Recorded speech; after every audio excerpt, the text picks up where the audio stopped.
Jumpa lagi di Ribu TV. Ya, sebelum menutup tahun 2021, Realme meluncurkan lagi produk seri angka unggulannya melalui si Realme 8i yang satu ini atau 8i yang membawa layar dengan refresh rate tinggi dan prosesor kelas gaming terbaru di harga cuma 2 jutaan.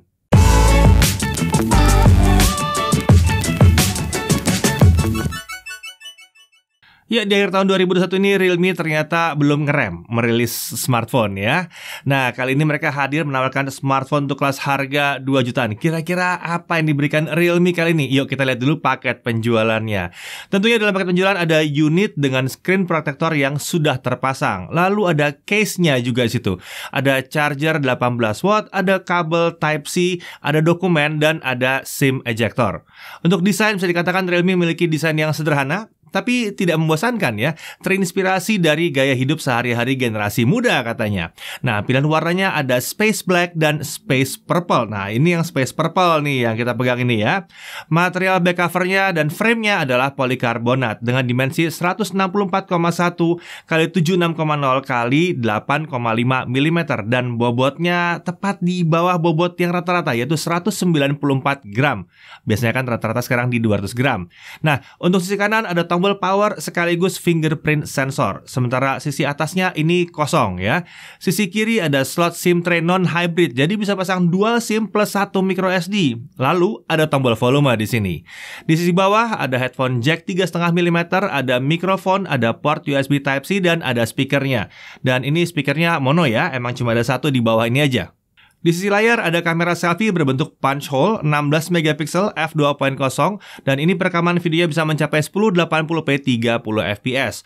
Untuk layar ukurannya 6,6 inci, resolusinya Full HD+, 2412 x 1080 piksel. Ini adalah panel IPS. Refresh rate-nya 120 Hz dengan dukungan adaptive refresh rate ya. Jadi refresh rate layar ini akan berganti dari 30 sampai 120 Hz tergantung konten untuk bisa menghemat baterai. Brightness-nya memang nggak disebut maksimumnya berapa nits, tapi udah mencukupi untuk kebutuhan penggunaan outdoor di siang hari. Sementara kacanya juga nggak disebut pakai perlindungan apa, tapi seenggaknya ya dari datangnya udah pakai screen protector bawaan. Di sisi belakang kita lihat adalah kamera utamanya. Ini kamera 50 megapiksel f1.8. Untuk sensor juga nggak disebutin sensor apa. Yang pasti ini bukan sensor 50 megapiksel yang dipakai di smartphone kelas flagship ya. Beda ya. Nah, untuk perekaman videonya sampai dengan 1080p 30 fps. Lalu di model kameranya ini ada LED flash dan ada bonus kamera lainnya, yaitu satu kamera black and white dan satu lagi kamera untuk makro. Nah, untuk SoC-nya dia menggunakan chipset MediaTek Helio G96. Nggak salah sebut, ini 96 bukan 95 ya. Kalau kita lihat dari spesifikasi di website resmi MediaTek, dibanding Helio G95, perbedaan terlihat adalah GPU yang dipakai. Helio G95 pakai ARM Mali G76 MC4, sementara ini menggunakan Mali G57 MC2. Tapi Realme mengatakan kalau Helio G96 ini juga merupakan prosesor yang diawasi dan diluncurkan bersama oleh Realme dan MediaTek. Untuk prosesor yang ini, Realme menugaskan 7 senior engineer untuk memandu seluruh prosesnya. Selama 106 hari, mereka mengoptimalkan 3 fitur kinerja utama. Yang pertama, Helio G96 adalah satu-satunya chipset seri G9 sekian yang dapat memiliki dukungan layar 120 Hz. Lalu kedua, Helio G96 yang ini mendukung layar pertama Realme yang kecerahannya bisa mencapai serendah 1 nits ya. 1 loh. Jadi bisa di tempat yang gelap tuh bisa redup sekali ya. Terakhir, berkat prosesor gamenya, Helio G96 ini memiliki pengalaman bermain game yang cenderung lebih stabil dan lebih lancar. Nah, untuk RAM dan storage unit yang kami pakai adalah yang RAM-nya 4GB dengan storage 64GB. Ada varian lain yang pakai 6GB RAM dengan storage 128GB. Nah, untuk unit kami saat pertama dinyalakan sistem atau aplikasinya dan lain-lain itu sudah makan storage sekitar 20GB. Jadi storage yang bersih bisa digunakan itu sekitar 40-an GB. Ini tanpa instalasi apa yang ditawarkan Realme saat pertama kali menyalakan. Jadi kalian tuh harus agak hati-hati ya kalau pertama kali ngidupin. Jangan main asal next. Kalau nggak ntar keinstall semua. Dipilih-pilih mana yang dibutuhkan dan mana yang tidak dibutuhkan. Dia juga punya fitur virtual RAM hingga tambahan ekstra 5GB. Tapi sayangnya itu untuk versi yang 6GB dan 128GB storage. ya harusnya yang 4 GB yang pakai ya. Nah, kemudian untuk baterai, ini adalah baterai 5000 mAh. Sementara chargernya adalah charger 18 watt. Untuk sensor ada accelerometer, proximity, kompas, dan ada gyro. Nah, menyenangkannya ini gyronya bukan software, ini hardware ya. Nanti kita uji di game ya. Untuk OS dia pakai Realme UI 2.0 dan Android 11 tentunya ini ya. Realme UI ini di sini ada sedikit update yang cukup bermanfaat. Kalau sebelumnya dia punya yang namanya Game Space, sekarang dia punya versi yang lebih baru. Dengan namanya sekarang berubah jadi Games aja ya.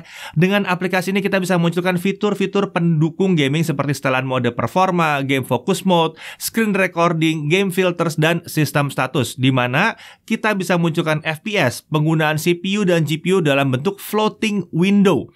Dulu belum bisa seperti ini, mesti berhenti dulu main, terus slide panelnya. Nah, kalau sekarang kita bisa memantau FPS sambil kita terus bermain. Oke, untuk konektivitas tentunya karena ini G96 turunan dari G95 dia masih pakai 4G ya, belum 5G, tapi nggak ada masalah juga. Wi-Fi-nya adalah Wi-Fi 5 dan Bluetooth-nya adalah 5.0. Untuk NFC sayangnya untuk versi yang ini belum punya NFC. Oke, kita lanjut ke pengujian performa ya. Pengujian ini dilakukan di November 2021 dengan versi software 11_A.30.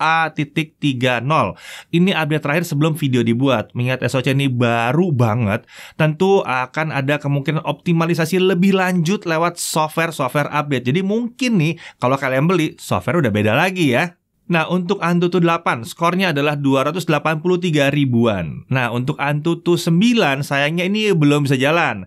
Harus download aset 3D versi Lite, yang berarti skornya jadi nggak valid untuk kita bandingkan dengan skor Antutu lain yang pernah kami buat.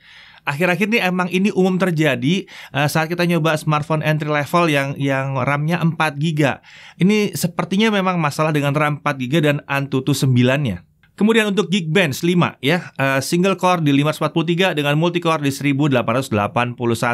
GFX Bench 1080p, T-Rex offscreen 61 fps. 3D Mark Slingshot Extreme graphic score-nya adalah di 2227.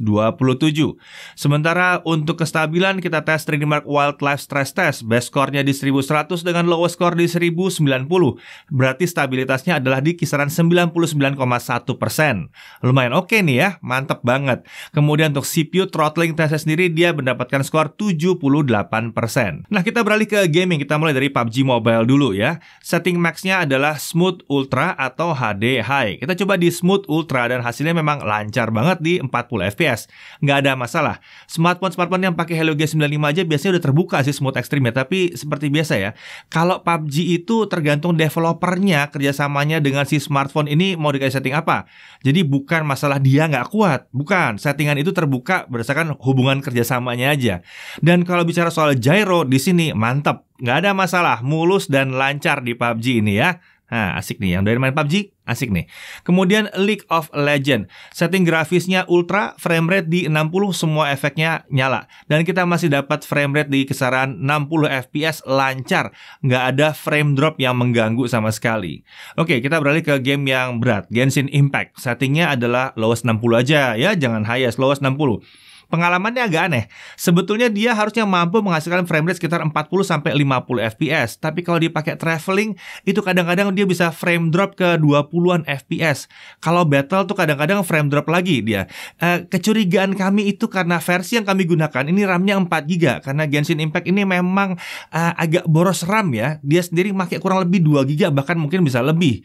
Nah, kalau kalian pakai versi yang 6 GB-nya harusnya ini lebih lancar. Oke, kita beralih ke baterai. Video playback 1080p videonya itu bisa selesai dalam waktu 16 jam 43 menit. Nah, di saat video di play, ini refresh rate-nya otomatis pindah ke 60 Hz. Apapun setting refresh rate yang kalian pilih, kalau video mulai langsung turun ke 60, biar irit ya. Oke, kalau untuk main game, Genshin Impact selama 30 menit kita dapat turun sekitar 12%. Overall kemampuan baterai sih ya ini tergolong standar mengingat baterainya adalah baterai 5000 mAh. Oke, sekarang kita beralih ke charging. Charger bawaannya kan 18 watt. Untuk mengisi 0 sampai 50% dibutuhkan waktu sekitar 47 menit. Sementara 0 sampai full dia butuh waktu sekitar 2,5 jam atau 2 jam 30 menit. Ini bukan tes paling lambat yang pernah kami lihat, tapi memang nggak kencang-kencang banget. Ya, mungkin enaknya memang kalau ngecas ini sambil tidur aja, ya. Oke, kita lanjut ke pengujian kamera, tapi kali ini saya serahkan ke Chris. Oke, di tangan saya kali ini sudah ada Realme AI nih teman-teman. Jadi langsung aja kita lihat kemampuan kamera seperti apa. Ini saya rekam di kamera selfie-nya di Full HD 30 fps resolusinya. Dan suara yang kalian dengar ini adalah suara dari mikrofonnya langsung juga. Jadi saya nggak pakai mikrofon eksternal. Suara yang kalian denger ini kualitasnya seperti ini dari mikrofonnya. Menariknya walaupun sepertinya mikrofonnya cuma ada di satu sisi, tapi inputnya itu stereo sebenarnya teman-teman ya. Jadi kualitasnya cukup bagus untuk mikrofonnya. Tapi memang mesti ekstra hati-hati aja karena kalau kita lagi mode vlogging pakai tangan kayak begini, ada potensi ketutupan sama tangan. Jadi kalau bisa ketutupan sama tangan, suara kayak gini. Suaranya akan keganggu, jadi gak gitu jelas, jadi mesti ekstra hati-hati aja. Jadi kalau memang lagi pengen mode vlogging banget, kalau bisa pakai tripod kecil atau paling nggak Toksis lah. Dari segi kualitas videonya sendiri udah oke banget ya, gambarnya detail dan tajam, untuk dynamic range juga masih lumayan. Yang perlu diingat kalau mau videonya stabil, kita harus aktifin fiturnya manual nih. Sudut pandang memang jadi agak lebih sempit, tapi videonya jadi lebih stabil. Yang saya agak kurang cocok mungkin hanya urusan skin tone aja ya, seperti udah jadi ciri khas Realme nih, kalau skin tone tuh terlihat agak orange, saturasinya tinggi, warnanya kurang natural, tapi ini selera ya. Mungkin aja dari kalian ada yang suka kan?